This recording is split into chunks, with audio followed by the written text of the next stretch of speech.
Shabbat Shalom. Our scripture reading for today is Isaiah chapter 25, verses 1 and 4.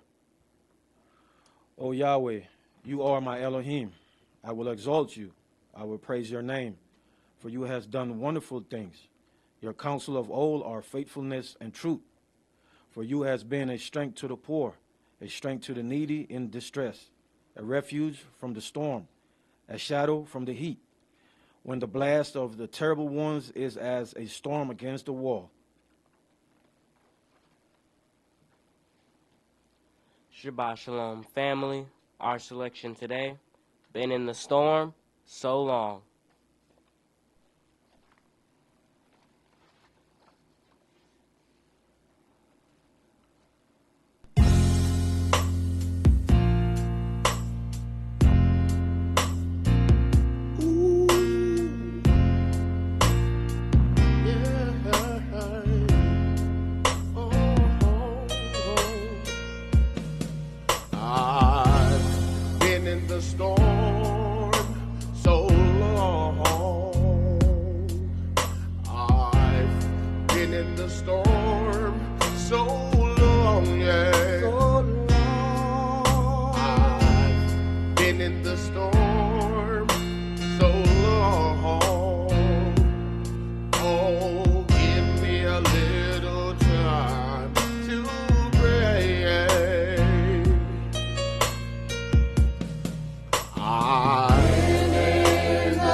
Give me a little time to pray.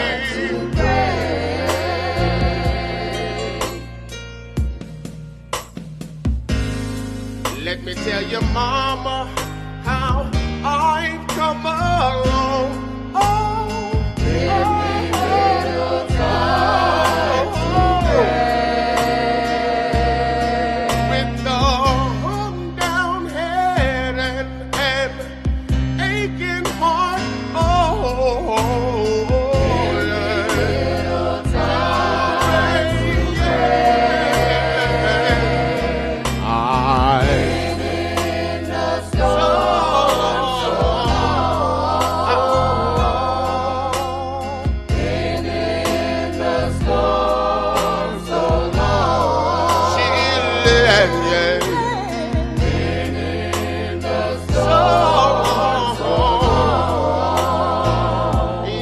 Give me a little time to pray.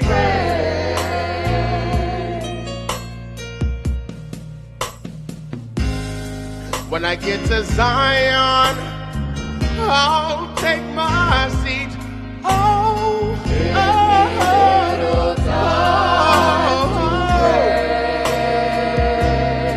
I'm gonna cast my crown at Yahshua's feet.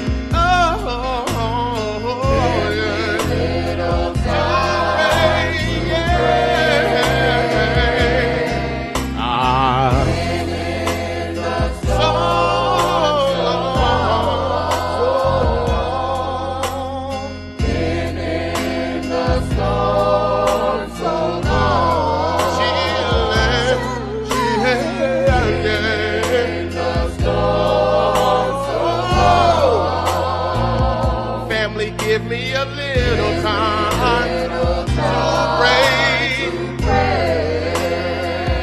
Yahweh, give me a little time to pray. Yahweh, give me a little time to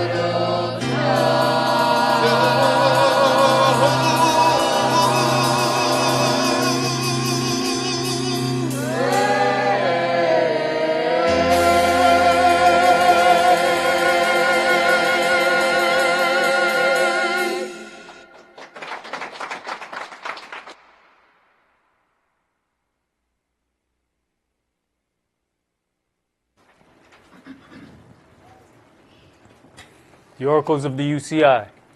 1 Peter chapter 4, verses 7 through 11. But the end of all things is at hand. Be you therefore sober, and watch unto prayer.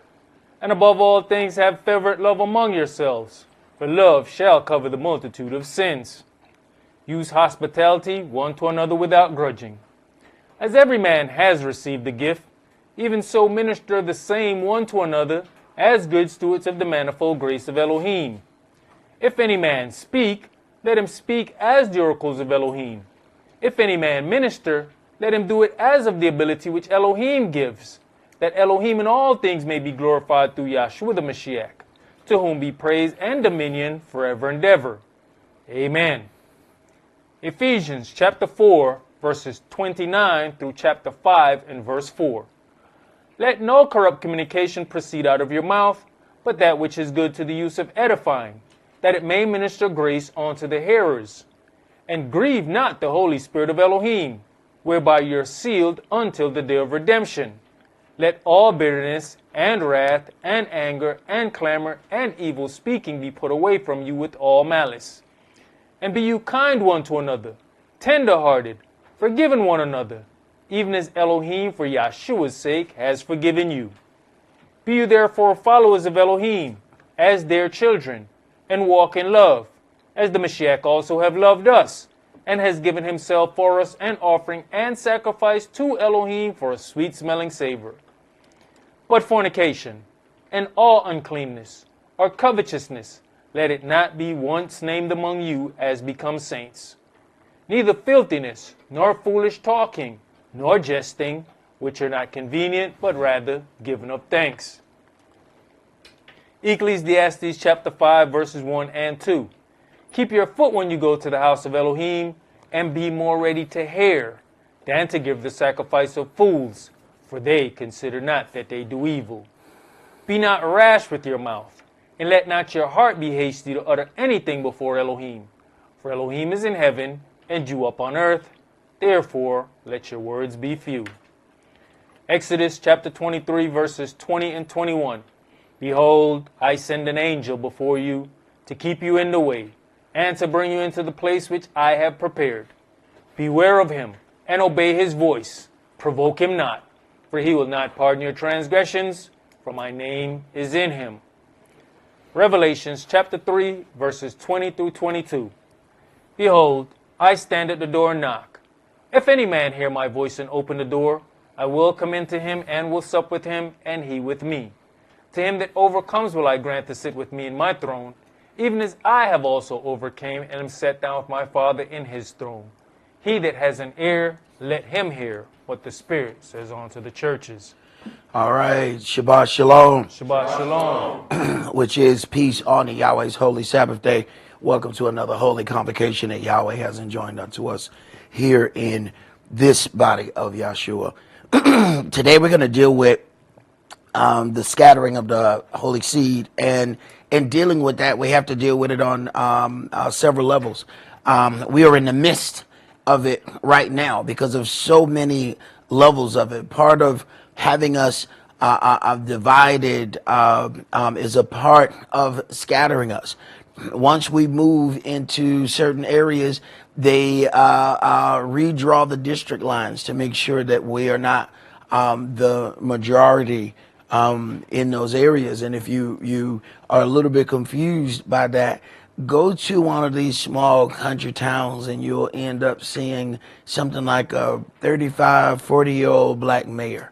And you're trying to figure out how that dude get to be, I mean, he like 39 and he a black mayor. How is this happening? Everybody in his community was black. So if they don't divide and conquer, then what happens is that power keeps growing.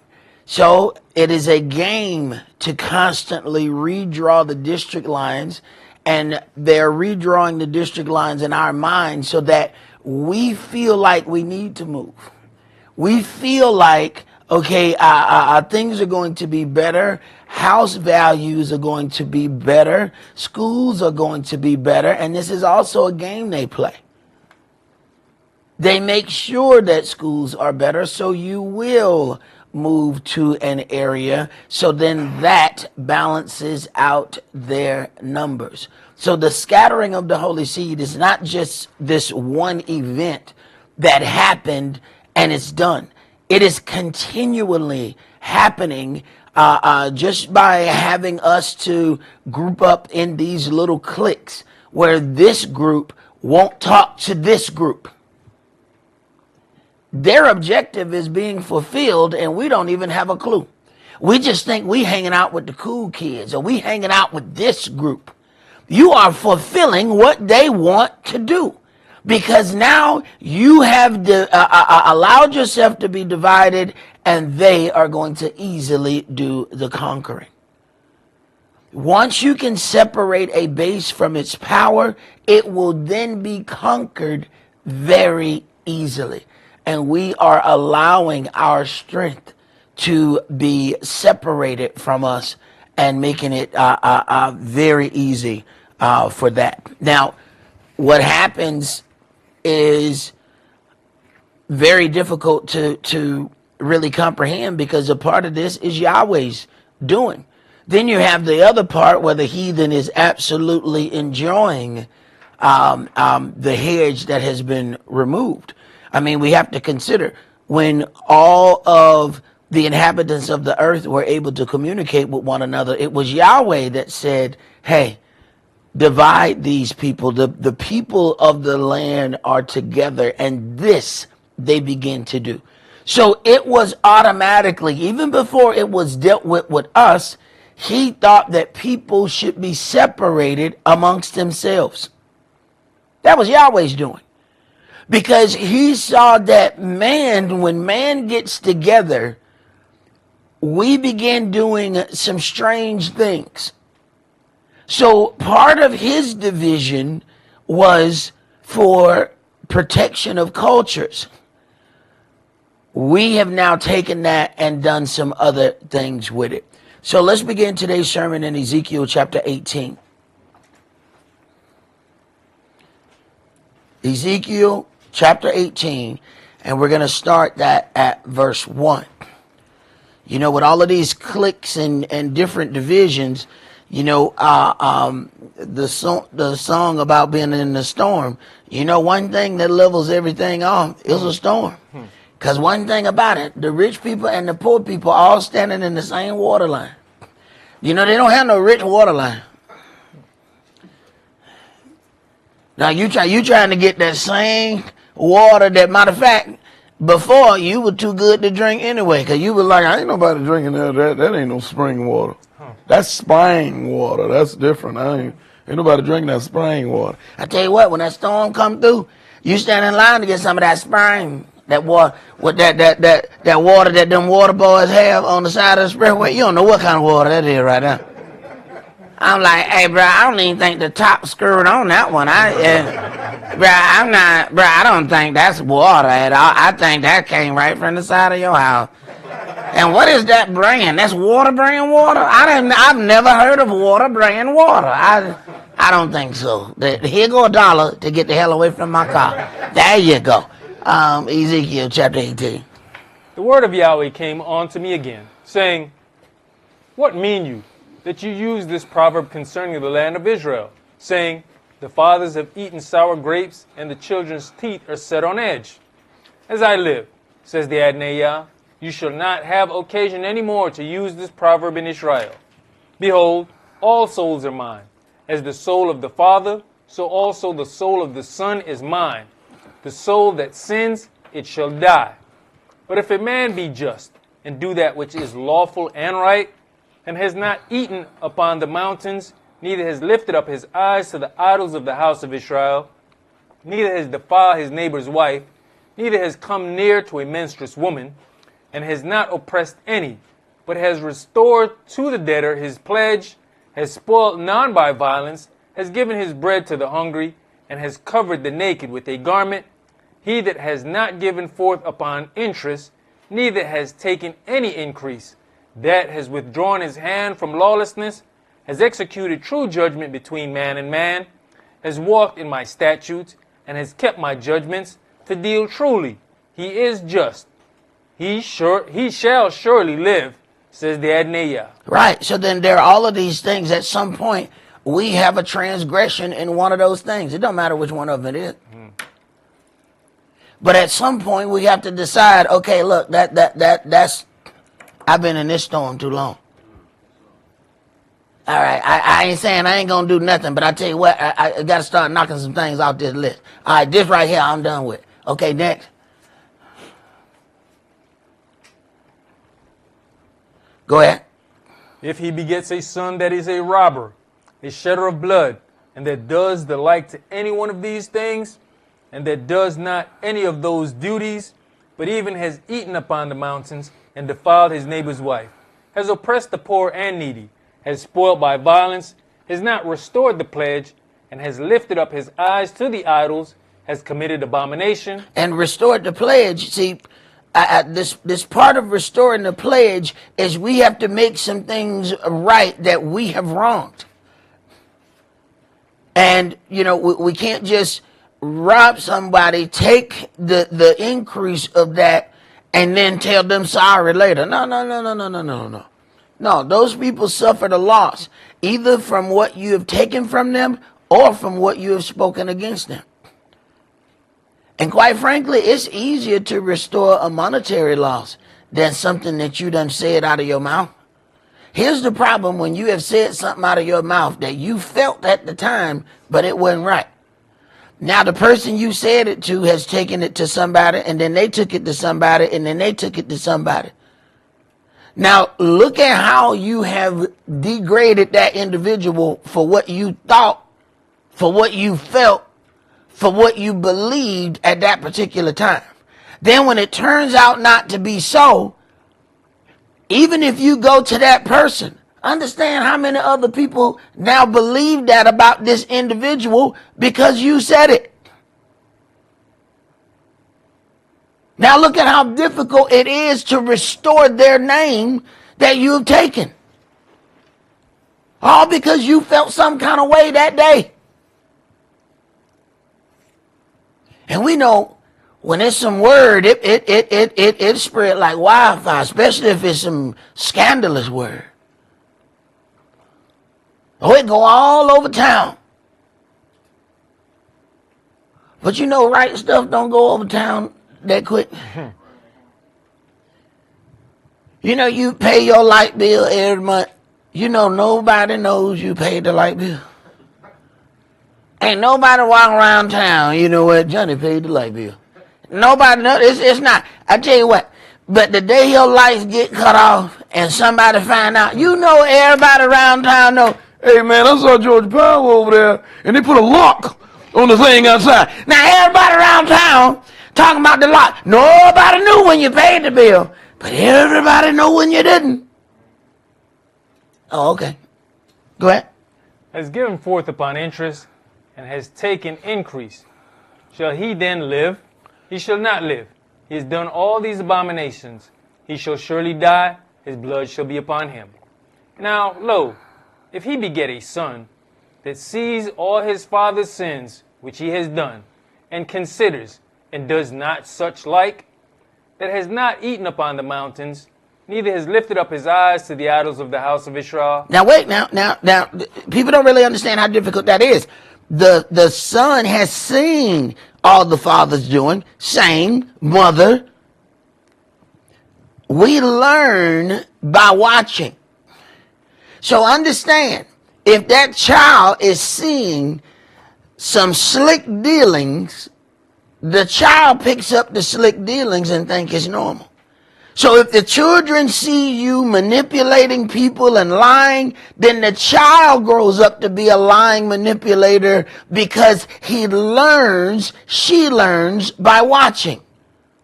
None of us learn the English language through a book. You learn your second language from a book. You learn your first language listening to the people around you. So you learning what everything is. So if that child sees, oh, this is how you do that, then that's what the child picks up. So it is a really, really strong thing when it says that the child has watched the parents and made a decision and said, no, I'm not doing that. That is a very, very heavy weight to put on a child. A child who's in the mode of being a sponge. The child is in the mode of learning everything that it takes in with its eyes, but then you're also asking the child to decipher it. That ain't right. So don't think that this is a light thing when it says the child has seen all of this and decided. You know how much turmoil it took for that child to get to that point? It sounds like one verse. But that child had to watch the mom and daddy, watch them either do manipulation or slick things. The child had to then see the negative aspects of it, then change its mind about it. That is a lot to put on a child. Go ahead. Has not defiled his neighbor's wife, neither has oppressed any, has not withholden the pledge, neither has spoiled by violence, but has given his bread to the hungry, and has covered the naked with a garment, that has taken off his hand from the poor, that has not received interest nor increase, has executed my judgments, has walked in my statutes. He shall not die for the lawlessness of his father, he shall surely live. As for his father, because he cruelly oppressed, spoiled his brother by violence, and did that which is not good among his people, lo, even he shall die in his lawlessness. Yet say you, why? Does not the son bear the lawlessness of the father? When the son has done that which is lawful and right, and has kept all my statutes, and has done them, he shall surely live. Now, here's where it gets interesting, though. So, there is verse 19. Yet say you, why? Does not the son bear the lawlessness of the father? Now, part of the things it says restored the pledge. Go back in verse 18. It says, as for his father, because he cruelly oppressed, spoiled his brother by violence, did that which was not good among his people, lo, he even shall die in his lawlessness. Now, here's where it gets interesting. What if the child has received increase from the father's dealings? Now, the father has done these evil dealings, and then the kid says, you know what? I am not going to be like my father. We still got a little problem. We get the problem. Wait a minute, but you got money from that, though, right? Now, you didn't restore the pledge then. No. You received increase from your father's dealings. Yes, you are not like your father. Understand that. But that car you driving and that house you live in come from the cruelly oppressed people that your father took that from. And then you drive by those people with a thought, I am justified because I have not done any evil. Yeah, but then your dad bought you that car. Your dad bought you that, right? Oh, okay. Now there's somebody who went homeless because of the deeds that your daddy did. They're not looking at you the same way when you drive by and you feel just. Okay, go ahead. The soul that sins, it shall die. The son shall not bear the lawlessness of the father, neither shall the father bear the lawlessness of the son. The righteousness of the righteous shall be upon him, and the wickedness of the wicked shall be upon him. But if the wicked will turn from all his sins that he has committed, and keep all my statutes, and do that which is lawful and right, he shall surely live, he shall not die. All his transgressions that he has committed, they shall not be mentioned unto him. In his righteousness that he has done, he shall live. This should be a motivation for all of us, that there's some type of hope for us. But we have to at some point repent. We have to at some point turn around. We cannot keep going down the same path and then believe that he's going to keep restoring us. We have to make a change. And if we make the change, if we toil and struggle and make that change, then all of those things which you rightfully did shall not be mentioned unto you. We're talking about stand before the throne of judgment and to have your case dismissed. That's the power that he put in your hand. And he didn't say you had to be perfect to get it. Go ahead. You know, Elder, what you was mentioning about the child, you know, that's a big undertaking just to be able to observe a situation and start to make a change. Because what we get a lot of times from our children, when they reach a certain point and you're trying to, well, didn't you do it? Right. You used to do it. Mm-hmm. Why can't I go make my own mistakes? I'm trying to save you. Right. Oh, don't be standing there and your mama standing there. Your mama gonna help the kids. Yeah, I remember I came down there and got you out of the cab counter. Mama, get out. You get out of my house. I need you out of here, wretch. No. Wretch, no. Get out of here. I'm trying to keep them out of the cab county. Okay? We're not gonna go back down to the cab county. How am I better if they end up in the cab county too? And that's that thing, man. If you got to make every mistake on your own, this is going to be a hard life. This is going to be a hard life. At some point, you have to learn from somebody else's mistake and alter your movements. I mean, we do it with everything, yeah? If somebody tell us it's a cop over that hill, don't we slow down? Oh, okay. Okay, why you just keep down driving then? Come on, put the pedal to the metal and go ahead. Say the hell with what they say. The little app said, there's a cop ahead. Say the hell with it. Flow the damn thing. Why you slow down? Because you took somebody's advice and you learned to keep from making that mistake. But you see how we have respect to persons when it comes down to that? Right. Go ahead. There shall not be mentioned unto him his righteousness that he has done, he shall live. Have I any pleasure at all that the wicked should die, says the Adonai, and not that he should return from his ways and live? But when the righteous turns away from his righteousness and commits lawlessness, and does according to all the abominations that the wicked man does, we raise our kids up in this word, but they're fascinated by the things they see on music videos. So then the things on the music videos entice them to go out. Now, they have been raised a certain way, but then they step away from that way for something that looks nice on the other side of Wicked Street. Now, they've been looking at Wicked Street their whole life, but they was like, I ain't never been over there. But you know, it look interesting over there on Wicked Street. Let me see how the other side lives. Okay, go ahead. all his righteousness that he has done shall not be mentioned. All of his righteousness that he has done shall not be mentioned. So the same thing that the evil man has to be able to turn around, the righteous man has the ability to completely turn around and forget his past too. Is Yahweh not fair? If you want to throw all your righteousness away because you want to do evil, Yahweh going to give you the opportunity. What the hell is that? What you want to do with it? So you want to take all this that you done stored up and set it on fire? Go ahead. In his trespass that he has trespassed, and in his sin that he has sinned, in them shall he die. Yet you say, the way of the Adonai is not equal.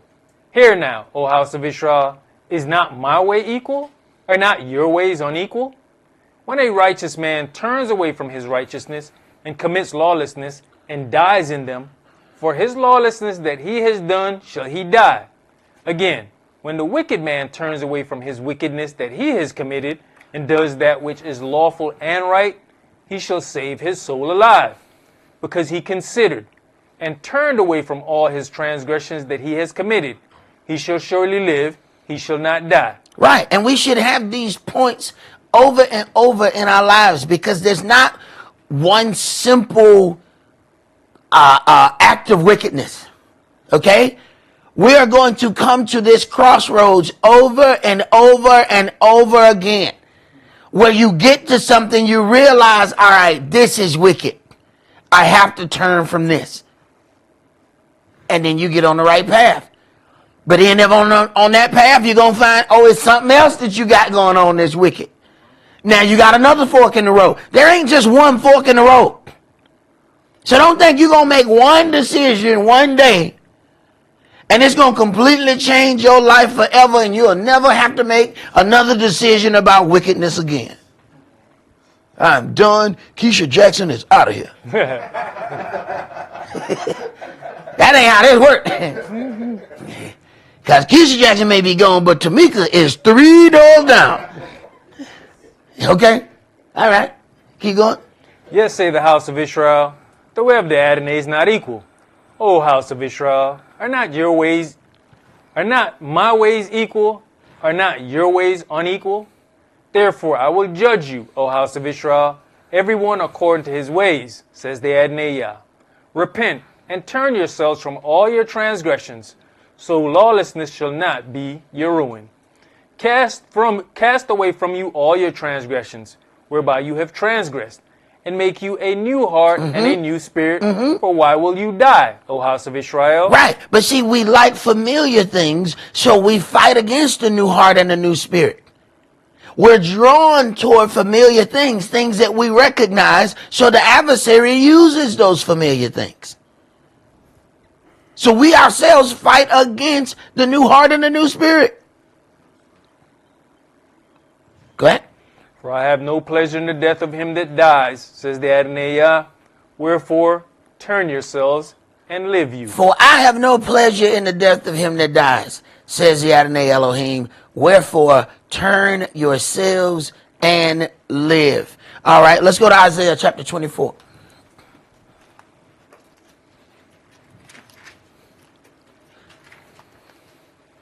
So Yahweh would rather we turn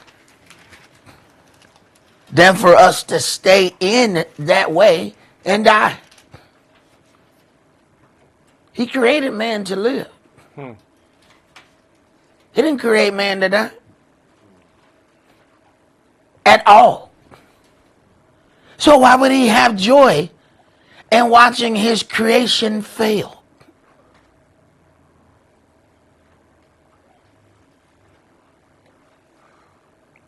Isaiah chapter 24, and let's start at verse 1.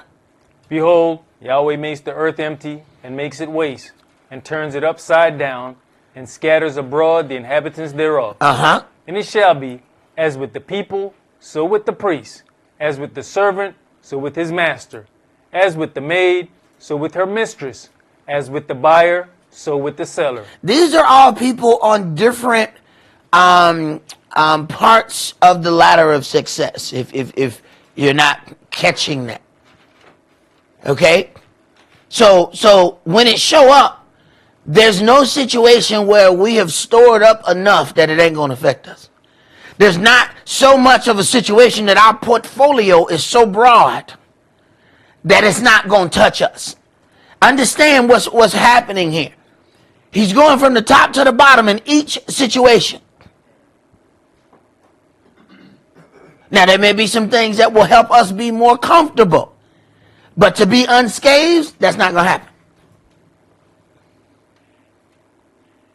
It's going to affect us just to witness the destruction with our eyes. Go ahead. As with the lender, so with the borrower. As with the taker of interest, so with the giver of interest to him. The land shall be utterly emptied and utterly spoiled, for Yahweh has spoken this word.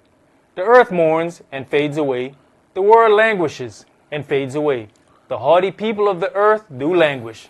The earth also is defiled under the inhabitants thereof, because they have transgressed the laws, changed the ordinance, broken the everlasting covenant. Therefore has the curse devoured the earth. Now, it's funny. Folks want to brag and boast about how much control that they have in the earth, not understanding also the ruin of the earth is also under your hands too. Boast on that. Boast on all the destruction. When you have to spray to block the sun, Yahweh said he made 2 great lights. But this place has gotten so wicked that they are actually spraying to block the sun. What kind of destruction have you done in the earth that you need to do that? They told us it wasn't no hole in the ozone. Damn it, it's a hole somewhere. Because why are you doing all that spraying? Do you understand how much money it has to take to spray the entire sky?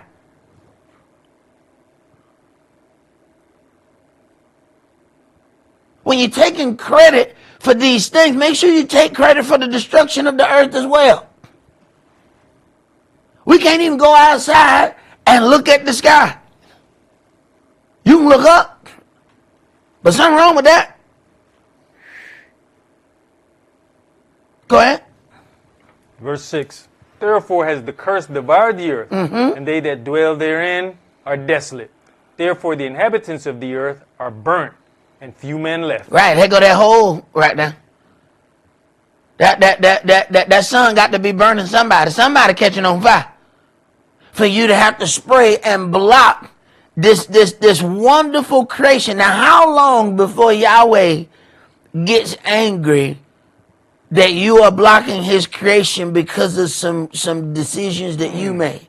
Because you made a lot of money in fossil fuels, you made a lot of money in other things, and you let it do whatever harm that it did as long as your pocket got lined, and you caused an issue, and now you want to block his creation. How long are you going to stand for that? Go ahead. The new wine mourns, the vine languishes. All the merry-hearted do sigh. The mirth of tabrets cease. The noise of them that rejoice ends. The joy of the harp cease. They shall not drink wine with a song. Strong drink shall be bitter to them that drink it. The city of confusion is broken down. Every house is shut up, that no man may come in. There is a crying for wine in the streets. All joy is darkened. The mirth of the land is gone. In the city is left desolation, and the gate is smitten with destruction. When thus it shall be in the midst of the land among the people, there shall be as the shaking of an olive tree, and as the gleaning grapes when the vintage is done. They shall lift up their voice. They shall sing for the majesty of Yahweh. They shall cry aloud from the sea. Now, when it says as the shaking of an olive tree and as the gleaning grapes when the vintage is done, it's talking about a remnant.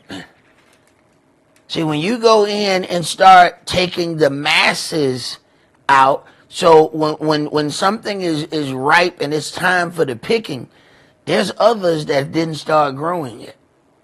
So as you go through, you wait until the perfect time to go and gather the fruits. After that is another little small amount of fruit. He's talking about the small amount. Go ahead. Wherefore glorify you, Yahweh, in the fires, even the name of Yahweh Elohim of Israel in the isles of the sea.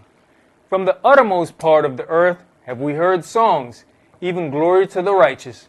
But I said, my leanness, woe unto me. The treacherous dealers have dealt treacherously. Yes, the treacherous dealers have dealt very treacherously. Fear and the pit and the snare are upon you, O inhabitants of the earth. And it shall come to pass that he who flees from the noise of the fear shall fall into the pit, and he that comes up out of the midst of the pit shall be taken in the snare. For the windows from on high are open, and the foundations of the earth do shake. The earth is utterly broken down. The earth is clean dissolved. The earth is moved exceedingly. The earth shall reel to and fro like a drunkard. The earth shall reel to and fro like a drunkard. We're talking about some serious, unstable times when the rotation is off.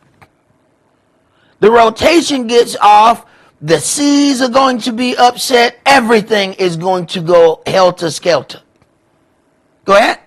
And shall be removed like a cottage, and the transgression thereof shall be heavy upon it, and it shall fall, and not rise again. And it shall come to pass in that day that Yahweh shall punish the host of the high ones that are on high, and the kings of the earth upon the earth. Wait a minute. And it shall come to pass in that day. So he's going to start getting to those that believe they are untouchable in a way that they can't protect themselves. Go ahead.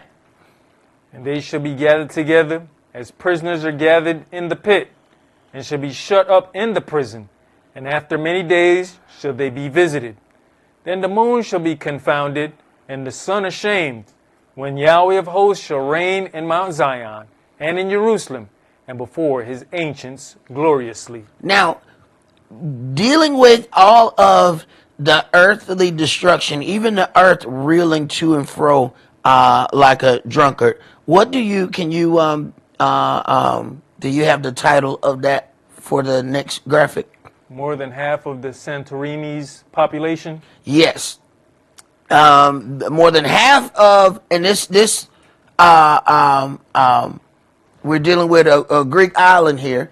They have fled the holiday hotspot after the island was hit by hundreds of earthquake tremors in recent days. Earlier this month, Santorini and neighboring Aegean Sea islands were rocked by a strong 5.2 magnitude earthquake. Around 21,000 earthquakes have been registered near the Greek island in the past 3 weeks. Just little by little. Now, understand that we're talking about one of the places that invaded Jerusalem, right? So we're just talking about little by little, and this destruction coming about, and this is just going to spread throughout the earth little by little. So some things happen, a couple years later, something else happened. What starts happening is Yahweh starts pushing that stuff closer and closer and closer. And then you start to really feel, okay, something's happening here. Because these events are just too close together. We're talking about that these people were feeling thousands of tremors. And eventually the locals say, that's it. We didn't have enough of this. We can't take the ground shaking. Wait a minute. The very writing here says the whole earth. So if this amount of things made these people leave a vacation spot, I mean, look at that spot. Come on now. Come on now. You know how bad it got to get for you to leave something look like that? Mm-hmm. Okay. If he says the world is going to reel to and fro like a drunkard, where we gonna go?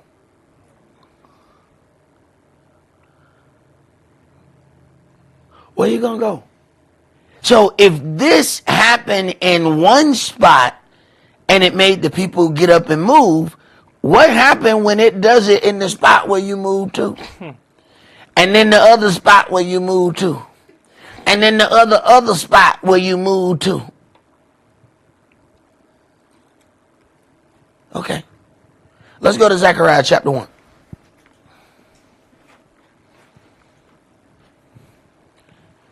See, some of us have never been through anything like an earthquake.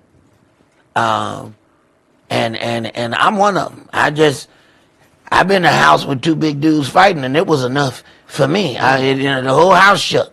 Let me tell you something. To have buildings swinging back and forth, and then to keep going. Oh, that has to be unsettling. Okay. Zechariah chapter 1, and we're going to read verses 1 through 21. In the 8th month, in the 2nd year of Darius, came the word of Yahweh unto Zechariah, the son of Berechiah, the son of Iddo the prophet, saying, Yahweh has been sore displeased with your fathers. Therefore say you unto them, Thus says Yahweh of hosts, Turn you unto me, says Yahweh of hosts, and I'll turn unto you, says Yahweh of hosts. Be you not as your fathers, unto whom the former prophets have cried, saying, Thus says Yahweh of hosts, Turn you now from your evil ways and from your evil doings.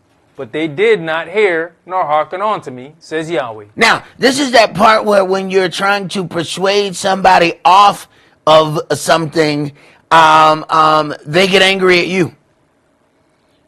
Because you're trying to explain, okay, look, I know what's down this path. I know what's at the end of this road. But they get angry because they want to travel that road. They said, let me hit the brick wall on my own. But then turn around and ask you for gas money. Wait a minute. You want me to help you hit the wall? Go ahead.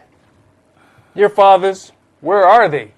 And the prophets, do they live forever? But my words and my statutes which I command my servants the prophets, did they not take hold of your fathers? And they returned and said, like as Yahweh of hosts thought to do unto us, according to our ways and according to our doings, so has he dealt with us. Upon the 24th day of the 11th month, which is the month Sabbath, in the 2nd year of Darius, came the word of Yahweh unto Zechariah, the son of Berechiah, the son of Iddo the prophet, saying, I saw by night, and behold, a man riding upon a red horse, and he stood among the myrtle trees that were in the bottom, and behind him were there red horses speckled in white. Then said I, O my Adonai, what are these? And the angel that talked with me said unto me, I will show you what these be. And the man that stood among the myrtle trees answered and said, These are they whom Yahweh has sent to walk to and fro through the earth. And they answered the angel of Yahweh that stood among the myrtle trees and said, We have walked to and fro through the earth, and behold, all the earth sits still and is at rest. Then the angel of Yahweh answered and said, O Yahweh of hosts, how long will you not have mercy on Jerusalem and on the cities of Yehudah, against which you have had indignation these 70 years? So the earth is at rest, is quiet, and is still, while Jerusalem is being tormented. They're completely okay with it. Go ahead. And Yahweh answered the angel that talked with me with good words and comfortable words. So the angel that communed with me said unto me, Cry you, saying, Thus says Yahweh of hosts, I am jealous for Jerusalem and for Zion with a great jealousy. And I am very sore displeased with the heathen that are at ease. For I was but a little displeased, and they helped forward the affliction. Okay, so pause for a second then.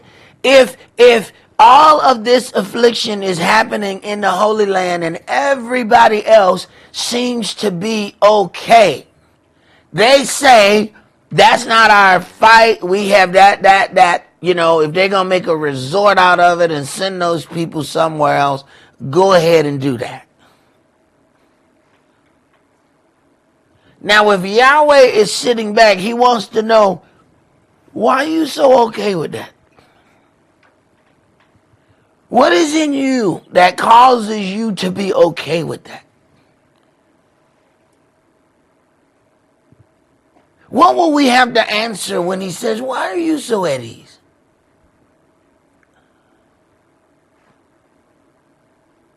Go ahead. Elder, maybe the spraying is for two purposes. Maybe they blocking the sun, but then they think they blocking his vision of seeing down. They definitely think they blocking something, or else they putting together something that they don't want us to see. Go ahead. Therefore, thus says Yahweh, I am returned to Jerusalem with mercies. My house shall be built in it, says Yahweh of hosts, and a line shall be stretched forth upon Jerusalem. Cry it, saying, Thus says Yahweh of hosts, my cities through prosperity shall yet be spread abroad, and Yahweh shall yet comfort Zion, and shall yet choose Jerusalem. Then lifted I up mine eyes, and saw, and behold, 4 horns. And I said unto the angel that talked with me, What be these? And he answered me, These are the horns which have scattered Yehudah, Israel, and Jerusalem. And Yahweh showed me 4 carpenters. Then said I, What come these to do? And he spake, saying, These are the horns which have scattered Yehudah, so that no man did lift up his head. But these are come to fray them, to cast out the horns of the Gentiles, which lifted up their horn over the land of Yehudah to scatter it. So, this book says that the Gentiles are the ones who have scattered the true children of Israel. That's what this book says. What we're given is the children of Israel are the Gentiles. That's a damn good trick right there. That you scattered and became that which you scattered. Now that's some David Copperfield right there. That's some watch how I pulled this rabbit out of my hat, out of the Alakazam, Alakazuzu. What? What are you doing? You gonna scatter them and then become them while they're scattered? Wow. That's quite a trick right there. Go ahead. That was it. That was it. Let's go to Habakkuk chapter 1.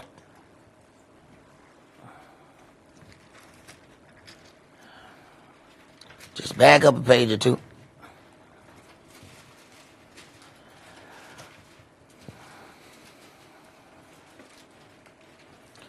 And we're going to read verses 1 through 9. The burden which Habakkuk the prophet did see. O Yahweh, how long shall I cry, and you will not hear? Even cry out unto you of violence, and you will not save. Why does you show me lawlessness, and cause me to behold grievance? For spoiling and violence are before me, and there are that raise up strife and contention. Therefore the law is slacked, and judgment does never go forth. For the wicked does compass about the righteous, therefore wrong judgment proceeds. So listen, it says, the wicked compass about the righteous, and when they do that, therefore wrong judgment proceeds. They don't even feel comfortable with righteous judgment because the wicked has surrounded them. Go ahead. Behold you among the heathen, and regard, and wonder marvelously.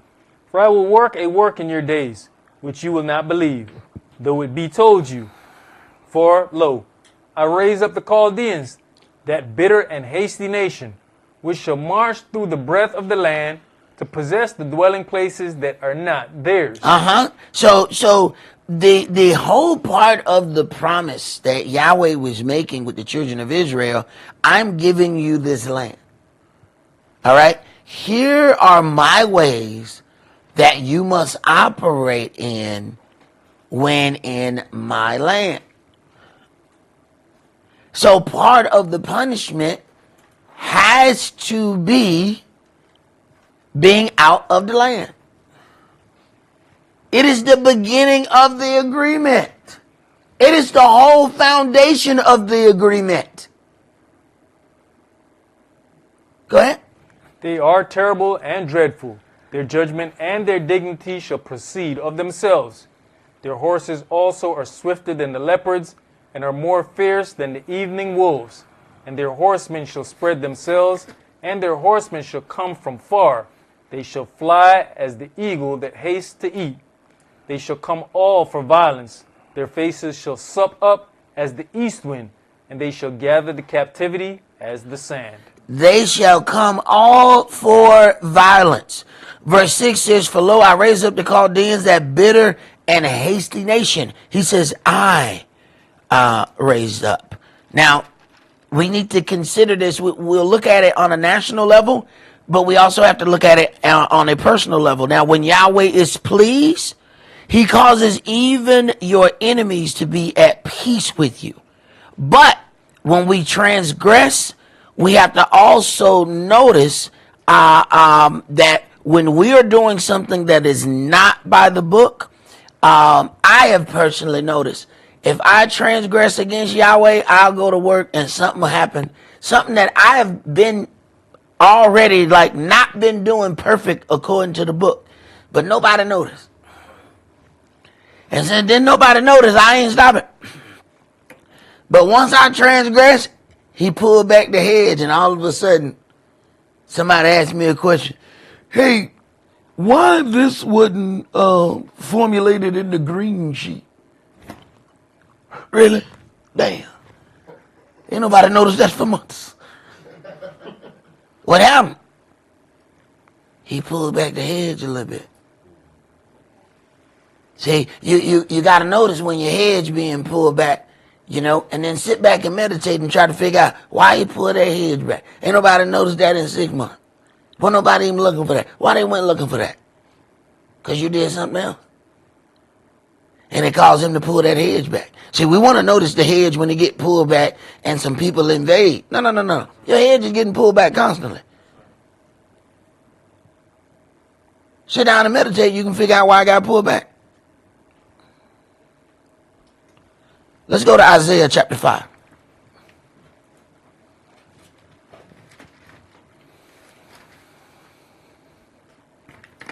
And the whole key is to keep from that hedge getting pulled back. Because I tell you what, it's hell getting the hedge back once it's been moved. So don't think you can go back then and say, well, you know, I'm going to fix this. And then they're going to unsee this. No. You're going to be dealing with that right there. Because you let that hedge get pulled back. Had you taken care of your business and that hedge was never pulled back, they can't see what's on the other side of that hedge. But somehow they saw it. Isaiah chapter 5, and let's read verses 1 through 7. Let him explain it.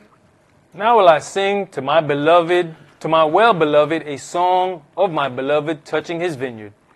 My well-beloved has a vineyard in a very fruitful hill. And he fenced it, and gathered out the stones thereof, and planted it with the choice vine, and built a tower in the midst of it, and also made a winepress therein. And he looked that it should bring forth grapes, and it brought forth wild grapes. And now, O inhabitants of Jerusalem, and men of Yehuda, judge, I pray you, between me and my vineyard. What could have been done more to my vineyard that I have not done in it? What have I not done in my vineyard? Tell me, what have I not provided it? Go ahead. Wherefore, when I looked that it should bring forth grapes, brought it forth wild grapes. And now go to. I will tell you what I will do to my vineyard. I'll take away the hedge thereof, and it shall be eaten up. Wait a minute. He's taken away the hedge. The hedge is the protection. The hedge separates it. It is so interesting when we deal with the difference between being sanctified and then separated. To us, those are different things. Without the hedge, it is now common. With the hedge, it is separated from common things. It is now sanctified. We want to be sanctified, but not separated.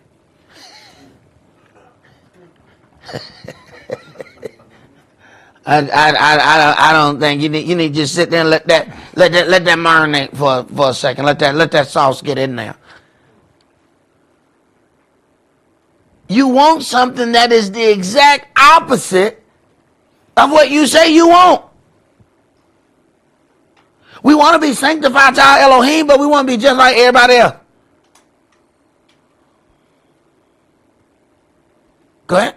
And break down the wall thereof, and it shall be trodden down. And I will lay it waste.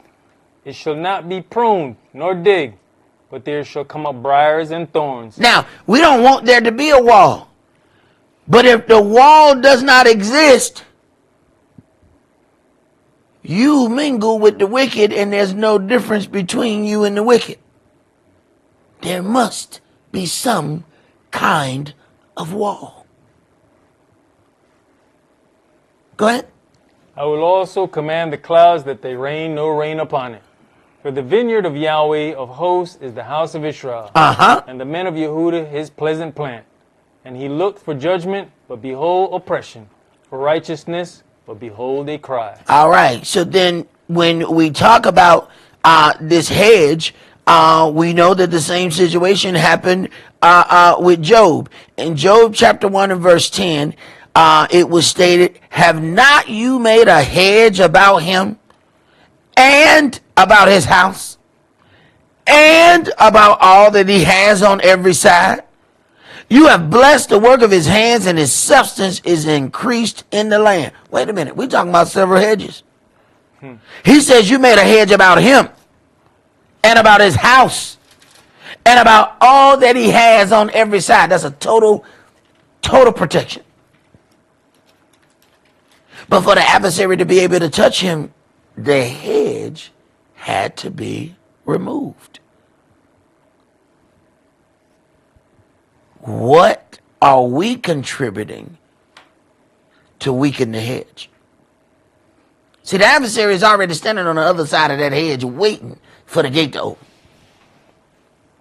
Anything you help him with, he will greatly enjoy.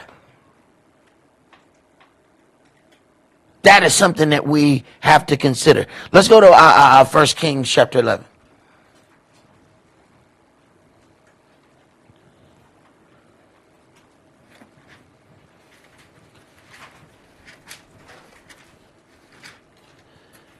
And when the nations, their prosperity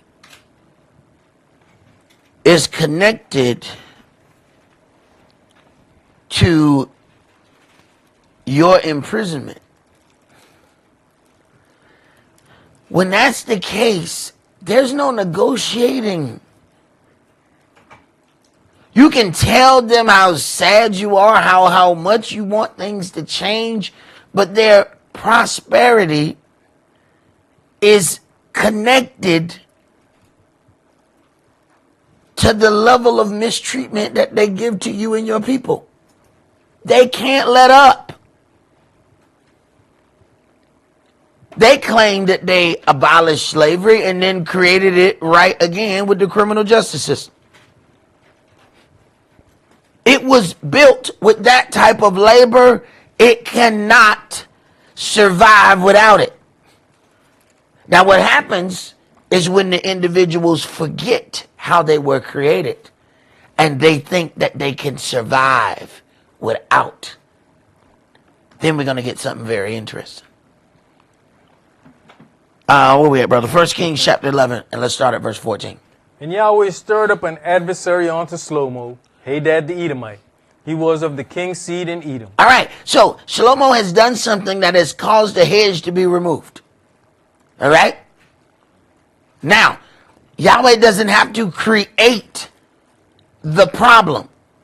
There is already someone with a desire to go full-fledged at you. Taking away the hedge gives them the opportunity. The adversary already had a desire to deal with Job. Okay? He didn't need any telling about who Job was. No. What he needed was the hedge to be moved so he can get to him. That tells you how strong the hedge is. If Lucifer got the ass, that hedge is powerful. Go ahead. For it came to pass, when David was in Edom, and Joab the captain of the host was gone up to bury the slain, after he had smitten every male in Edom. Every male in Edom, so understand that. Go ahead. For 6 months did Joab remain there with all Israel, until he had cut off every male in Edom. That Hadad fled, he and certain Edomites of his father's servants with him, to go into Egypt, Hadad being yet a little child. So a little child escapes. Now, this little child is going to be a worthy adversary if it gets the chance. See, there's some little, no matter how well you have done, whatever that is you have done, one person always got away. Now, why Yahweh leave that one person? Oh, that's going to be the deal with you if you forget who he is. So all this individual, this little child, his entire life, he has grown up. Hate Israel. Now, they'll never get the opportunity to do anything. But you transgressed. And now the hedge is removed. Now those who have grown up hating you now have the opportunity to express their hatred. Go ahead. And they arose out of Midian and came to Paran. And they took men with them out of Paran, And they came to Egypt, unto Pharaoh king of Egypt, which gave him an house, and appointed him victuals, and gave him land. And Hadad found great favor in the sight of Pharaoh, so that he gave him to wife the sister of his own wife, the sister of Taphanes the queen. And the sister of Taphanes bare him Genubath his son, whom Taphanes weaned in Pharaoh's house. And Genubath was in Pharaoh's household among the sons of Pharaoh. Are we considering that a Edomite went in and had a baby by Pharaoh's people? All right. Now, what that look like? Okay. Keep reading. And when Hadad heard in Egypt that Dawid slept with his fathers, and that Joab the captain of the host was dead, Hadad said to Pharaoh, Let me depart, that I may go into my own country. Then Pharaoh said unto him, But what have you lacked with me, that behold, you seek to go into your own country? And he answered, Nothing. Howbeit, let me go in any wise. And Elohim stirred him up another adversary, Rezon, the son of Eladai, which fled from his master Hadad-ezer, king of Zobah. And he gathered men unto him, and became captain over a band, when Dawid slew them of Zobah. And they went to Damascus, and dwelt therein, and reigned in Damascus. All right. So then all these previous situations that were done long ago, once we transgress and the hedge has been moved back, these old situations are then rekindled. Because these individuals already have indignation against Israel. But if we walked correctly with the hedge, all they can do is stand on the other side and express how discontent they are. But with the right transgression, now they're walking through the gate. That is something altogether different. Let's go to Yoel chapter 2.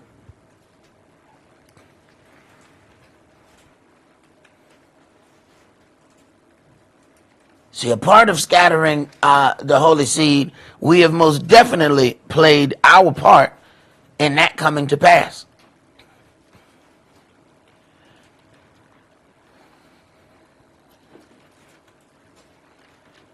Yoel chapter 2, and we're going to read verses 1 through 17. Blow you the trumpet in Zion, and sound an alarm in my holy mountain. Let all the inhabitants of the land tremble, for the day of Yahweh comes, for it is near at hand. A day of darkness and of gloominess, a day of clouds and of thick darkness, as the morning spread upon the mountains. A great people and a strong, there has not been ever the like, neither shall be any more after it, even to the years of many generations. A fire devours before them, and behind them a flame burns. The land is as the Garden of Eden before them, and behind them a desolate wilderness. Yes, and nothing shall escape them. The appearance of them is as the appearance of horses, and as horsemen, so shall they run. Like the noise of chariots on the tops of mountains shall they leap, like the noise of a flame of fire that devours the stubble, as a strong people set in battle array. Before their face the people shall be much pained. All faces shall gather blackness. They shall run like mighty men. They shall climb the wall like men of war. And they shall march every one on his ways. And they shall not break their ranks. Neither shall one thrust another. They shall walk every one in his path. And when they fall upon the sword, they shall not be wounded. They shall run to and fro in the city. They shall run upon the wall. They shall climb up upon the houses. They shall enter in at the windows like a thief. The earth shall quake before them. The heavens shall tremble. The sun and the moon shall be dark, and the stars shall withdraw their shining. And Yahweh shall utter his voice before his army, for his camp is very great. For he is strong that execute his word. For the day of Yahweh is great and very terrible, and who can abide it? For the day of Yahweh is great and very terrible. Who can abide it? I know there are points where we want righteous judgment to come upon the earth, because we understand what the end result is when it comes down to the redemption of the children of Israel. But making it through that is going to take some work. Go ahead. Therefore also now, says Yahweh, turn you even to me with all your heart, and with fasting, and with weeping, and with mourning. And rend your heart, and not your garments. And turn unto Yahweh your Elohim, for he is gracious and merciful, slow to anger, and of great kindness, and repents him of the evil. Right, but we have to move in a way that it causes Yahweh to repent of the evil that he would do to the children of Israel. What are we going to do to help him step back? Because if we still keep going forward in pride, there's no reason for him to stop. Then we have earned that righteous judgment. Go ahead. Who knows if he will return and repent and leave a blessing behind him, even a meat offering and a drink offering unto Yahweh your Elohim. Blow the trumpet in Zion, sanctify a fast, call a solemn assembly. Gather the people, sanctify the congregation, assemble the elders, gather the children, and those that suck the breast. Let the bridegroom go forth of his chamber, and the bride out of her closet. Let the priests, the ministers of Yahweh, weep between the porch and the altar. You know how much has to happen for this to take place? They're not just crying by the altar for no reason. They are seeing some absolutely horrible things.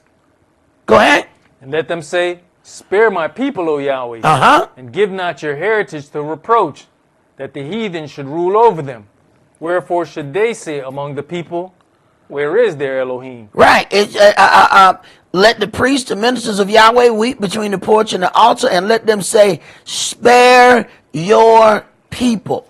When we even consider what our people have gone through, and you consider the way we operate in this time, today we have children that spend hours on phones and tablets. Do you understand during this pivotal time that our people went through, them kids was out there in the field with their parent? So this whole thing where they on a tablet 8 hours, them kids would be out there in the field with them grown-ups. Ain't no going to school. They gonna be in the same field working with their folks. And then you know what we do? We start feeling sorry for them, and we don't want to give them too much work to do. Well, you don't cut the grass. Well, you know what, maybe don't cut all the grass. I mean, you just...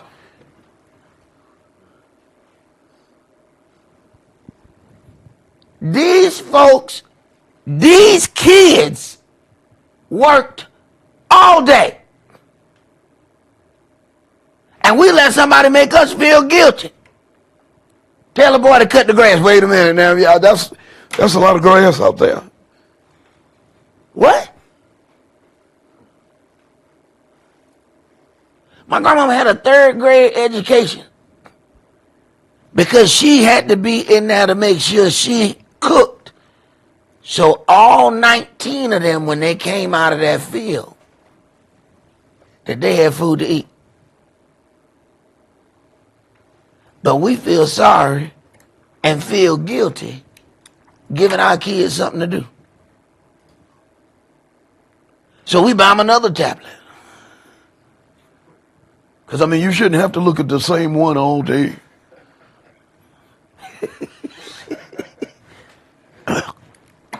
Right. Go ahead, Brink. You know, I believe that we think this statement's only for adults. Idle hands is the devil workshop. It is most definitely not just for adults. Every summer I got into trouble. What happened? School was out. Every summer, back-to-back summer, the Carroll County police was at my house. My mom said, all right, I got a trick for you this time. That next summer came around, I had 2 jobs waiting for me. She had done put her sisters to work. Both of them had a job for me. Oh yeah, that out of hand. That ain't just for adults. Go ahead, Pring. Let's go to chapter 3. Joel chapter 3 and verse 1. For, behold, in those days and in that time, when I shall bring again the captivity of Yehudah and Jerusalem. So there is a prophesied end of the captivity of Judah and Jerusalem. Okay? The captivity is going to cease. So let's read about the events that take place when the captivity is over. Go ahead. I will also gather all nations and will bring them down to the valley of Jehoshaphat, and will plead with them there for my people and for my heritage Israel, whom they have scattered among the nations and parted my land. So, whoever these true Jews are, the nations have scattered them all over the globe. And if the true Jews have returned, there should have been a world war.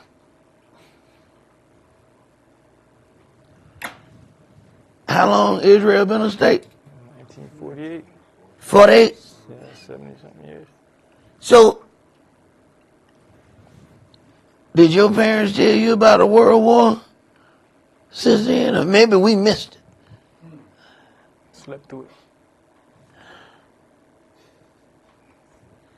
Maybe this is why other people have to read out of other books, because the proof of this book says that there's a problem. Go ahead. And they have cast lots for my people, and have given a boy for an harlot, and sold a girl for wine. So then so instead of looking at any other events, we should be able to look at the people who are in the land, that we can go back to where they were sold for trinkets. And when I examine the history books, I can't find that. I mean, I do find it for us. I find where we were sold for wine, brandy wine, cognac. I can go back in history and find that. And people wonder why we love that brown so much. You were sold for it. Go ahead. You can't find them in the history, but they're the ones who cast the lots. Tell me about it. And they're the ones that sold the boys and the girls. Mm-hmm. It's rather interesting, isn't it? Maybe this is why you have to have volumes, because how do you convince somebody against something when you have a Talmud, Mishnah, Gemara, and you got 50, 60, 75 books? When are you ever going to get time to deal with this one? Or maybe that is the objective, that you never deal with this one, because you're going to find out somebody done lied to you. Keep reading. Yea, and what have you to do with me, O Tyre and Zidon, and all the coast of Palestine? So then we're going to have to go into that a little bit deeper about Tyre and Zidon. And it says in all the coast of Palestine, because people are convinced that no people of color ever lived up this far in Africa. So much, in fact, that they've renamed this area the Middle East. And it does not exist. It's North Africa. Okay? But they don't want to tell you that Israel is in Africa, because you might start having thoughts. Wait a minute. Israel is in Africa? Wait a minute. I got some questions I want to ask. So, you got to redraw the district lines. You know, the same thing that's happening here. Okay. All right. This is this is an old trick. Redraw the lines. Go ahead. Will you render me a recompense? And if you recompense me, swiftly and speedily will I return your recompense upon your own head. Because you have taken my silver and my gold, and have carried into your temples my goodly pleasant things. The children also of Yehudah and the children of Jerusalem have you sold unto the Grecians, that you might remove them far from their borders. So wait a minute. So we have one group of people who have sold the children of Israel to the Greeks. That's interesting. But when we look at the individuals that are there, we can't find any evidence of them being purchased. Go ahead. Behold, I'll raise them out of the place whither you have sold them, and will return your recompense upon your own head. So then the children of Israel, the true children of Israel, have been scattered because they were sold in all of these other places. Okay, go ahead. And I'll sell your sons and your daughters into the hand of the children of Yehuda, and they shall sell them to the Sabaeans, to a people far off, for Yahweh had spoken it. Proclaim you this among the Gentiles. Prepare war, wake up the mighty men, let all the men of war draw near, let them come up. Beat your plowshares into swords, and your pruning hooks into spears. Let the weak say, I am strong. Assemble yourselves, and come, all you heathen, and gather yourselves together round about. Thither cause your mighty ones to come down, O Yahweh. Let the heathen be wakened, and come up to the valley of Jehoshaphat. For there will I sit to judge all the heathen round about. So then all the heathen has to be judged for the scattering of the true children of Israel. So there won't be this situation where one country is going to pay restitution or give land or anything of that nature when it comes down to the children of Israel. He says he's dealing with all of the nations because in what happened to the true children of Israel, many nations have taken part. Not one. Another clue that something is not right. Go ahead. Put you in the sickle, for the harvest is ripe. Come, get you down, for the press is full. The fats overflow, for their wickedness is great.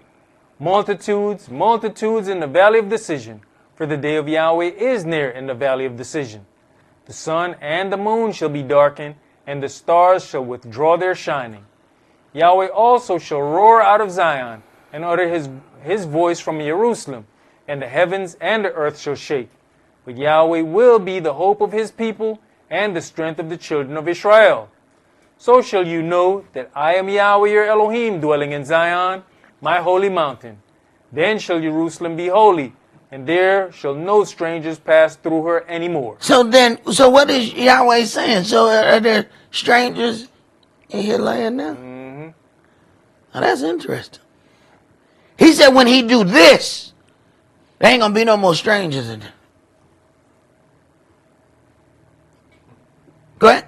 And it shall come to pass in that day, that the mountains shall drop down new wine, and the hills shall flow with milk, and all the rivers of Yehuda shall flow with waters. And a fountain shall come forth of the house of Yahweh, and shall water the valley of Shittim. Egypt shall be a desolation, and Edom shall be a desolate wilderness, for the violence against the children of Yehuda, because they have shed innocent blood in their land. But Yehuda shall dwell forever, and Jerusalem from generation to generation. For I will cleanse their blood that I have not cleansed, for Yahweh dwells in Zion. All right. Now, I want to bring you back to verse 4. It says, Yea, and what have you to do with me, O Tyre and Zidon, and all the coasts of Palestine? Okay, so consider, I want to read one verse here in 1 Chronicles chapter 1 and verse 13. And it says, And Canaan begot Zidon, his firstborn, and Heth. So the first thing we have to understand about Canaan, remember they try to say you what black people was cursed black, right? Mm-hmm. Okay, so Canaan comes from the burnt black Hamite. Okay, so then when he starts talking about Zidon, he's then dealing with the people who we know as Africans. So when you put down this equation, it says these individuals sold the children of Israel to the Greeks. All right. So did not the Africans sell the true children of Israel to the Gentiles? All right. Well, this equation then is starting to make some sense. We forget Israel was called Canaan land before. They're hoping that you don't know that.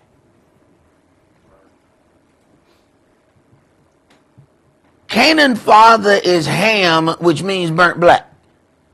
So they want to tell you that there were no black people from that area when that area itself might as well be called black land.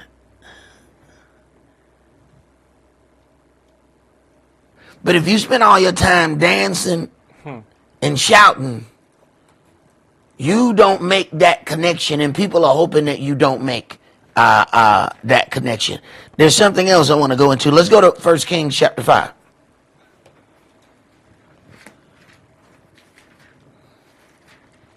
Because not knowing those passages, you allow somebody to get you to question you.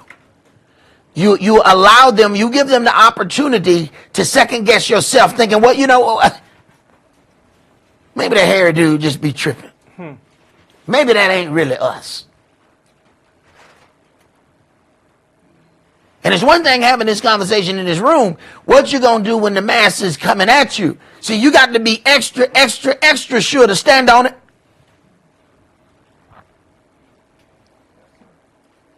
And you can't hear it one time and stand on it. How many times you got to tell a kid, hey, take out the trash? I said, hey, take out the trash. I said, hey, take out the trash. Hey, didn't I tell you to take out the trash? I don't remember. Did I tell you to take out the trash? Hey, don't forget to take out the trash. Hey, by the way, take out the trash. 8 o'clock that night, the kid says, you know, I think I was supposed to take out the trash. Problem is, the trash man came at 8 a.m. Okay. You got to know this, know this, know this, so that you can stand on it. Because the only power the adversary has is to attempt to convince you that you are mistaken.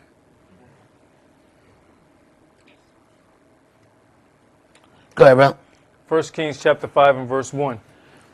And Hiram, king of Tyre, sent his servants on to Shlomo, for he had heard that they had anointed him king in the room of his father, for Hiram was ever a lover of Dawid.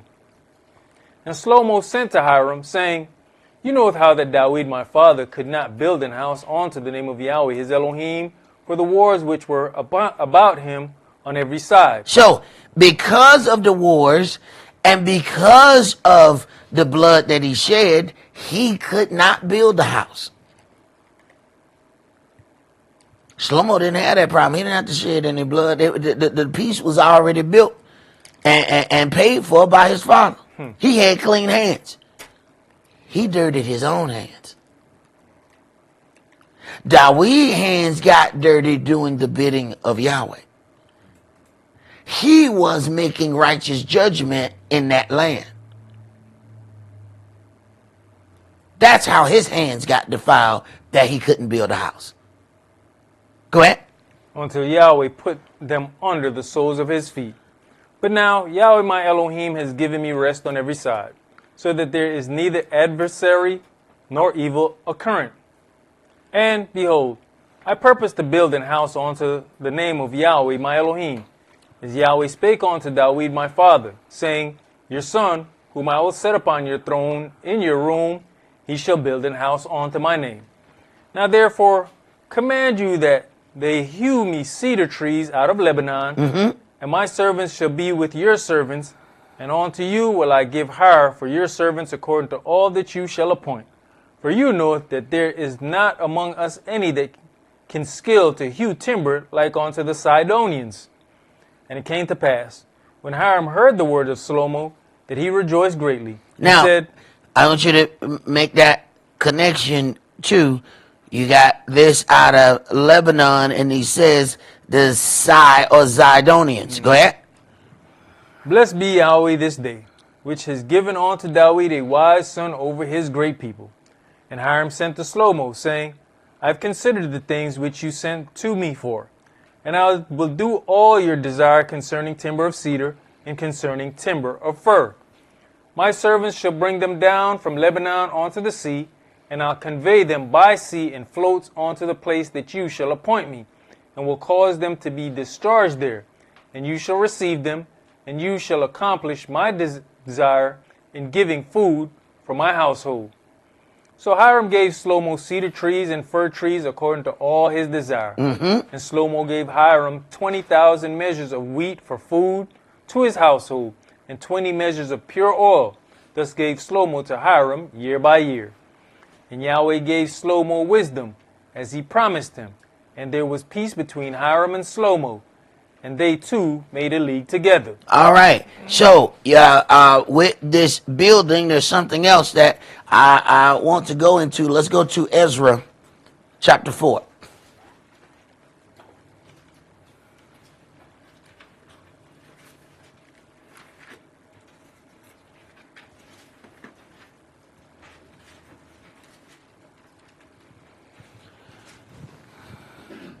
Ezra chapter 4, and we're going to read verses 1 through 6.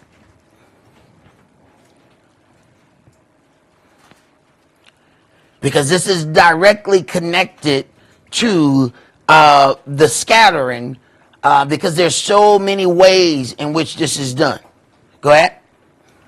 Once you get there. Ezra 4. And we're going to do verses 1 through 6. And we deal with some of the same things now. They've just disguised it. Now when the adversaries of Yehuda and Benjamin heard that the children of the captivity built the temple unto Yahweh Elohim of Israel, then they came to Zerubbabel and to the chief of the fathers, and said unto them, Let us build with you, for we seek your Elohim as you do, and we do sacrifice unto him since the days of Esar-Hadan, king of Assur, which brought us up thither.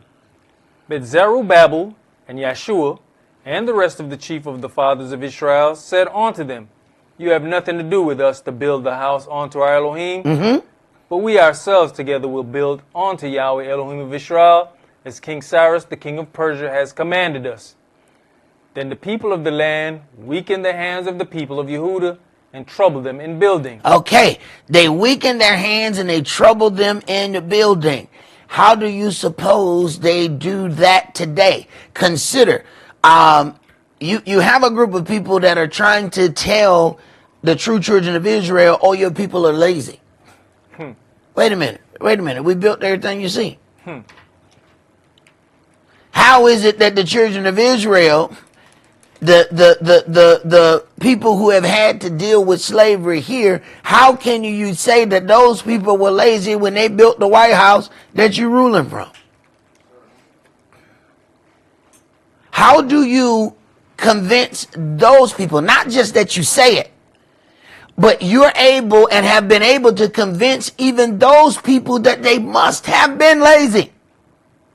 Go to the next graphic. Now, how they created that were building codes. Building codes were established. Understand, our people knew how to build. We had been forced to build, so we knew how to build. But building codes were established to keep us from building our own houses, which we knew how to do. Licenses were created to keep us from delivering our own babies, and so on and so on. So codes and licenses was a more palatable form of racism. We get the license to do something and believe that we've made it. All you had to do before was knew how to do it. If a slave did nothing but build, of course he knows how to build his own house. What happened? That's what they did. So they invented building codes. So now somebody got to come and inspect your building. And of course, certain people always failed inspection. That then kept you from building your own house. So they passed legislation to block you from building, then tell you that you're lazy for not building. That is a hell of a trick. That is a hell of a trick. You go down not too far from here, you'll find all those houses built with stone. Rock quarry right down the street. Those people went, got them rocks themselves, built those houses. Too many people were doing it. They came and passed laws saying, you can't do that no more because we want to make sure the house is sturdy. Them houses been sitting there since 1900. My guess is they sturdy. That's my guess. That's my guess. They've been there since 1900. They ain't came down yet. But I tell you what, them air, water, and stir houses you built down the street, damn it, they falling over. Okay. So the building codes wasn't real then.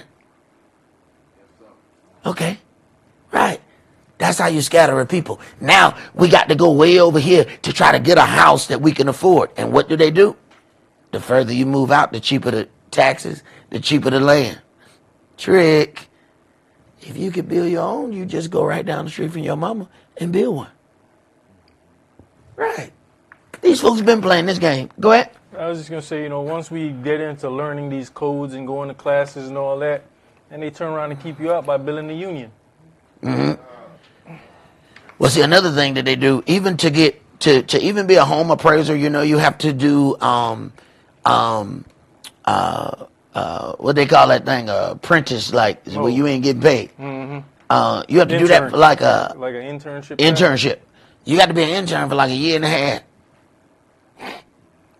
That pretty much take care of us right now. We're like, hey, look here, bro. I need to get paid yesterday. I don't understand what you're saying. So then barriers are created, and what does that do? That keeps us out, so we don't get the kind of people who are going to evaluate our homes correctly. We get a home evaluation. They tell you your home worth $200,000, but the Gentile house next door was worth $600,000. Wait a minute, we live in the same neighborhood. How my house $400,000 less? That whole part is the way they have orchestrated this. You can't even pick the home appraiser. It has to be assigned to you. So when you get ready to get a loan, an appraiser is assigned to your home. Somebody in charge of assignment. And the person who look like you will never be the one appraising your house. This is the game that they play. First of all, it ain't but a handful of them in there. It is still a way to scatter us. So now to get a decent value, we got to move way away from our people. It's the same horns scattering us. The same horns. Let's go to Isaiah chapter 60.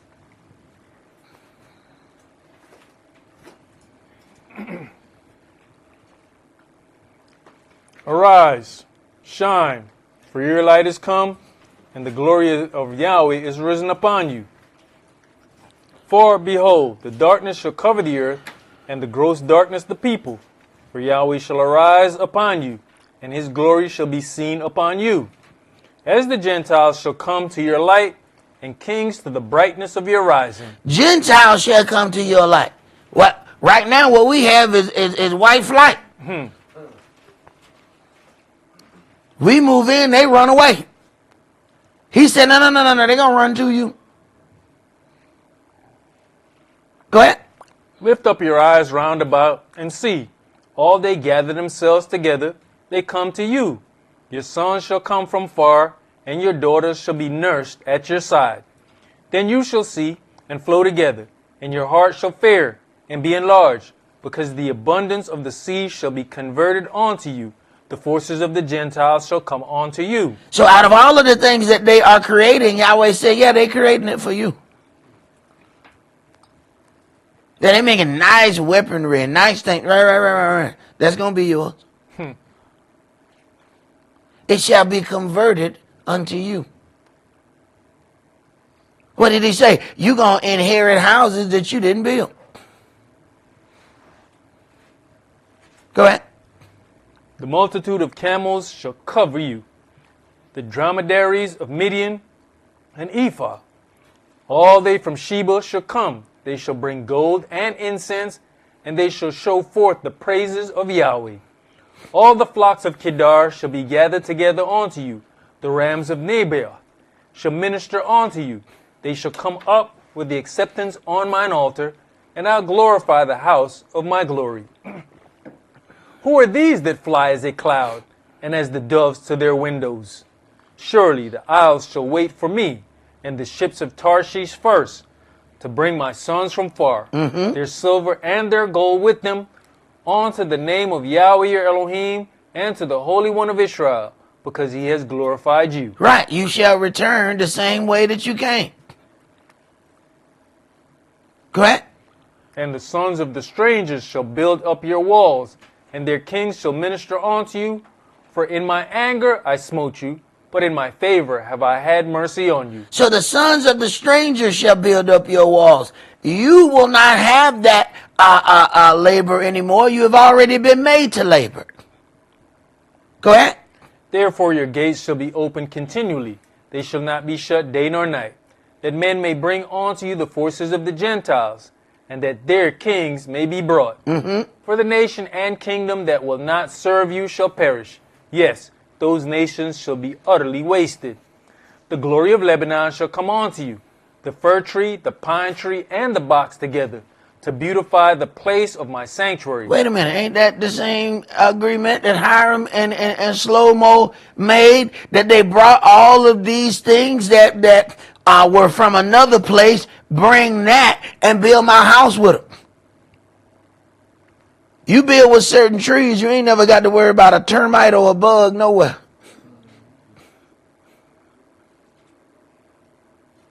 Go ahead. And I'll make the place of my feet glorious. The sons also of them that afflicted you shall come bending unto you. Now, the sons of them that afflicted you shall come bending unto you. So, some people who oppress some other people are going to have to bow down to the people they oppress. I didn't write this. I mean, you can get angry. And maybe this makes people feel good to not read this, so they need to be in another book. But you may want to go back through history and see who oppressed who. And you wonder, why is there so much fear? If 4 of us at a corner store, there's an enormous amount of fear that just exists. Why? Because although you don't hear it in the major forums, they are getting together and reading this outside of your presence. They know what it say, and it bothers them because they know what they've done. Go ahead. And all they that despise you shall bow themselves down at the soles of your feet, and they shall call you the city of Yahweh, the Zion of the Holy One of Israel, whereas you have been forsaken and hated, so that no man went through you. I'll make you an eternal excellency, a joy of many generations. So this is also why people have to invent some kind of trauma. They have to invent that they are being mistreated, although they may own everything. They have to invent a system of oppression that they are being oppressed because they know what the books say, but they know that's not their life. So they have to present something that resembles what's in the book. Go ahead. You shall also suck the milk of the Gentiles, and shall suck the breast of kings. And you shall know that I, Yahweh, am your Savior and your Redeemer, the mighty one of Yaakov. You have to examine what that means. If you shall suck the milk of Gentiles, understand, they are going to nourish you from the very substance of their own body. Wait a minute, wasn't that slavery? Oh, okay. Go ahead. For brass I'll bring gold, and for iron I'll bring silver, and for wood brass, and for stones iron. I will also make your officers peace, and your exactors righteousness. Violence shall no more be heard in your land, wasting nor destruction within your borders, but you shall call your walls salvation, and your gates praise.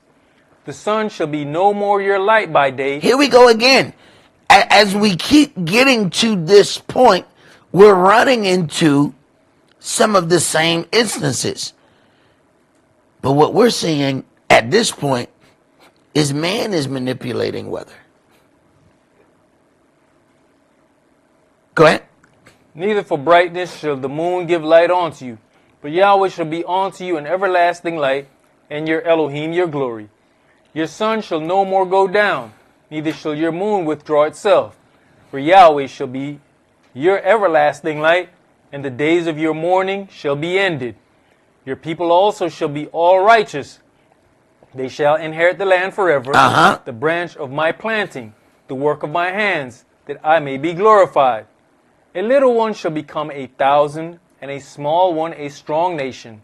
I, Yahweh, will hasten it in his time. All right. And we know when it says the ships of Tarshish shall be first to bring your sons, Tarshish is Spain, and we know they are known for the long distance ships. Let's go to Revelation 18, which is one of the names that we were given. Negro is the Spanish word for black.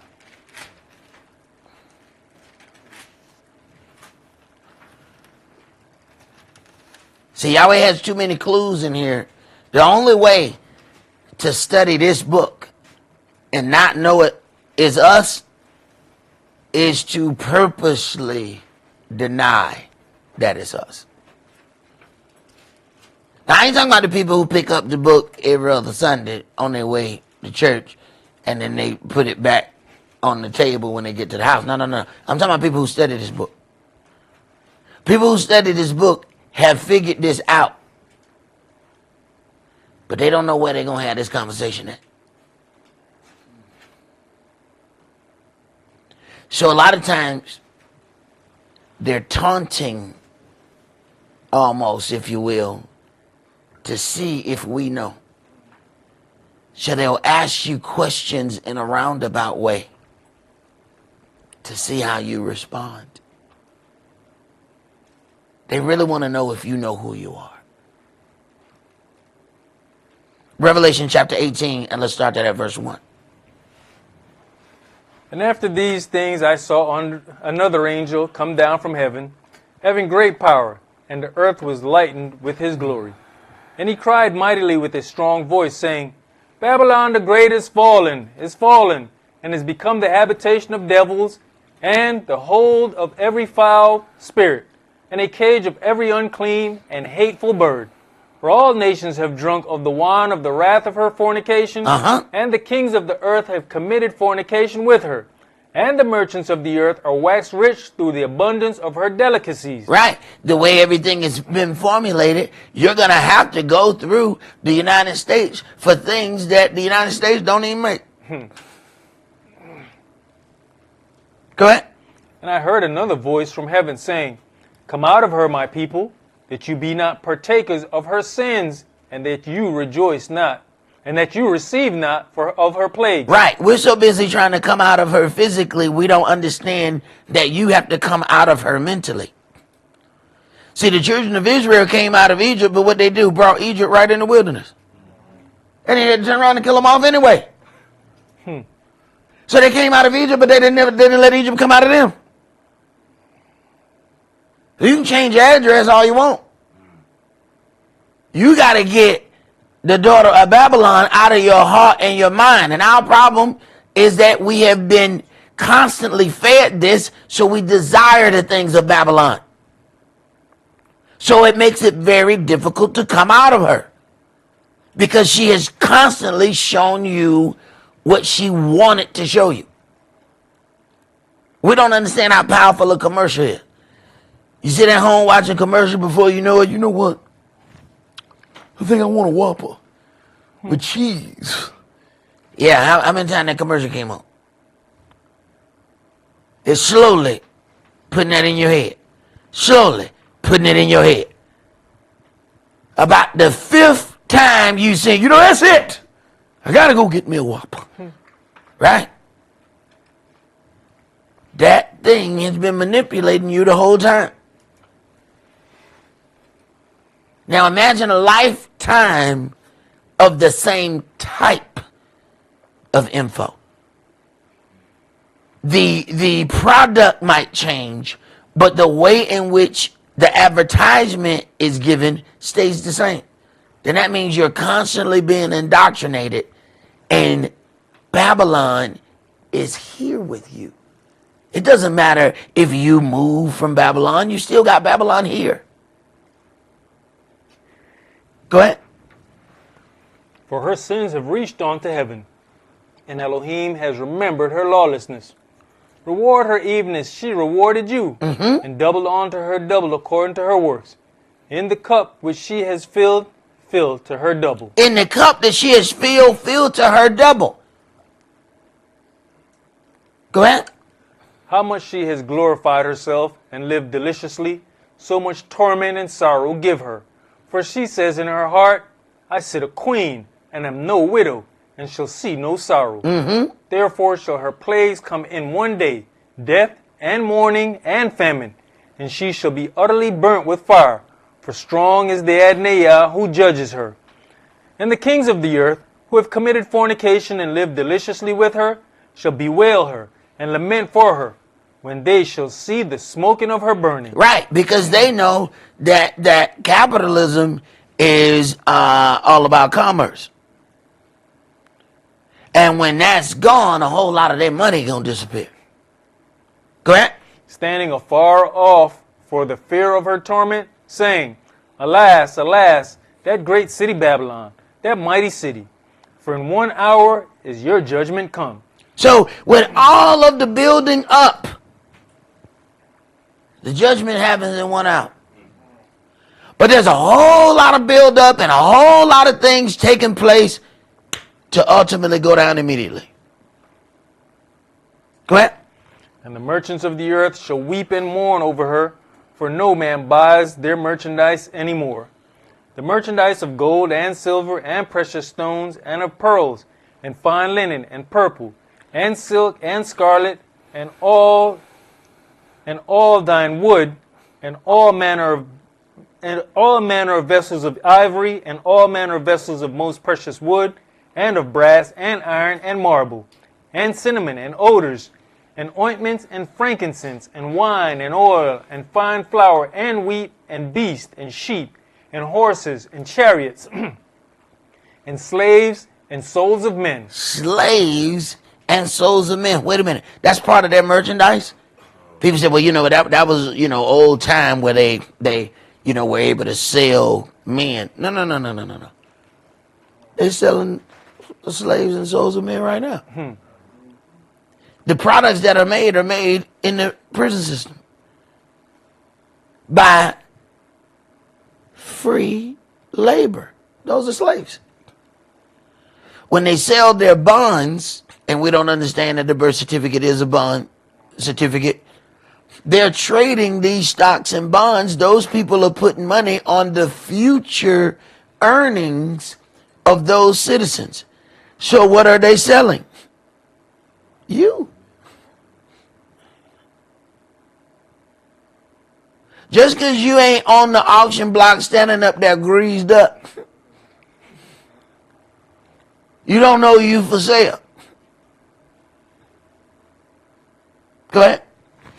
And the fruits that your soul lusted after are departed from you, and all things which were dainty and goodly are departed from you, and you shall find them no more at all.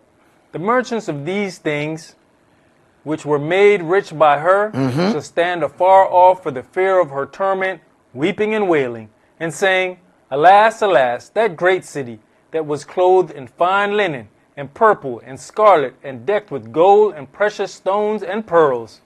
For in 1 hour so great riches is come to naught, and every shipmaster, and all the company in ships, and sailors, and as many as trade by sea, stood afar off, and cried when they saw the smoke of her burning, saying, what city is like unto this great city? And they cast dust on their heads, and cried, weeping and wailing, saying, Alas, alas, that great city, wherein were made rich all that had ships in the sea by reason of their costliness. For in 1 hour is she made desolate. Rejoice over her, you heaven, and you, holy apostles and prophets, for Elohim is avenged on her. And a mighty angel took up a stone like a great millstone, and cast it into the sea, saying, Thus with violence shall that great city Babylon be thrown down, and shall be found no more at all. And the voice of harpers and musicians, and of pipers and trumpeters shall be heard no more at all in you, and no craftsman, of whatsoever craft he be, shall be found any more in you. And the sound of a millstone shall be heard no more at all in you. And we know that the original Babylon was in Iraq. We know people still there. So we already know that that's not talking about that. Go ahead. And the light of a candle shall shine no more at all in you. And the voice of the bridegroom and of the bride shall be heard no more at all in you. For your merchants were the great men of the earth. For by your sorceries were all nations deceived. And in her was found the blood of prophets and of saints and of all that were slain upon the earth. And in her was found the blood of the prophets and of the saints. So whatever place is dealing with, that's where the true children of Israel were being persecuted. So if we start drawing these dots and start connecting, we don't get what we're being presented right now. Something is gravely off when it comes down to what we are given as what's supposed to be the true children of Israel. When you start examining this whole part, there is serious collusion that the nations have agreed to say, okay, we're all going to agree to not say those are the children of Israel. This is the part that makes you second guess yourself. Because you would believe, okay, if this is true, truly somebody would say it. But when you look at how the negotiations, just look at how some of the negotiations have gone in the past month. The person has said what they were going to do almost like a bully. And if you don't agree with them, they completely slander you until you change your mind. That has been the negotiation that has been going on in the last 2 months. So why would those people, what would they have to gain by coming out and saying, yeah, I know those are the true children of Israel? They only have things to lose by admitting that. So everything must be done in the time that Yahweh has prescribed. But let us hear the conclusion of this matter. Let's go to Ezekiel chapter 34.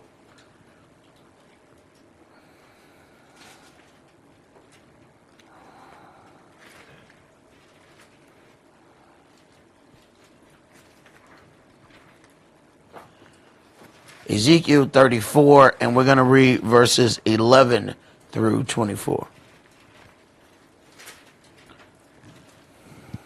For thus says the Adonai Yah, Behold, I, even I, will both search my sheep and seek them out.